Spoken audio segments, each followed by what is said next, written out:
Rally utter flop అయిందన్నారు TRS MP Balka Suman. ప్రభుత్వాన్ని బద్నాం చేయడానికి విఫలయత్నం చేస్తున్నారని మండిపడ్డారు.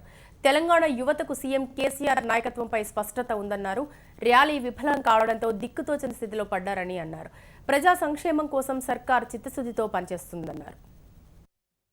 కోదండరామ్ గారు నిరుద్యోగుల ర్యాలీ అని చెప్పి ఏదైతే ఒక కార్యక్రమానికి పిలుపునిచ్చి గత కొన్ని రోజులుగా ఏదో చేయాలి, ప్రభుత్వాన్ని బదనం చేయాలనేటటువంటి ఏదైతే కుట్ర చేసిండో ఆ కుట్రను తిప్పికొడుతూ తెలంగాణ విద్యార్థులు, తెలంగాణ నిరుద్యోగులు, తెలంగాణ యువత కేసీఆర్ గారి పట్ల సంపూర్ణ విశ్వాసం ప్రకటించి కేసీఆర్ గారి నాయకత్వంలో తెలంగాణ రాష్ట్రం అద్భుతంగా ముందుకు పురోగమిస్తుంది, మాకు కూడా న్యాయం జరుగుద్ది ఉద్యోగాల నియామకాల విషయంలో అనేటటువంటి విశ్వాసాన్ని వాళ్ళు నిన్న వ్యక్తం చేస్తూ ర్యాలీలో పాల్గొనకుండా అదొక అట్టర్ ఫ్లాప్ షోగా మిగిలిపోయేటటువంటి పరిస్థితిని నిన్న వాళ్ళు కల్పించినందుకు వాళ్ళ తెలంగాణ విద్యార్థులకు, తెలంగాణ యువత, నిరుద్యోగులందరూ కూడా నేను హృదయపూర్వకంగా కృతజ్ఞతలు తెలియజేస్తూ ఉన్నా.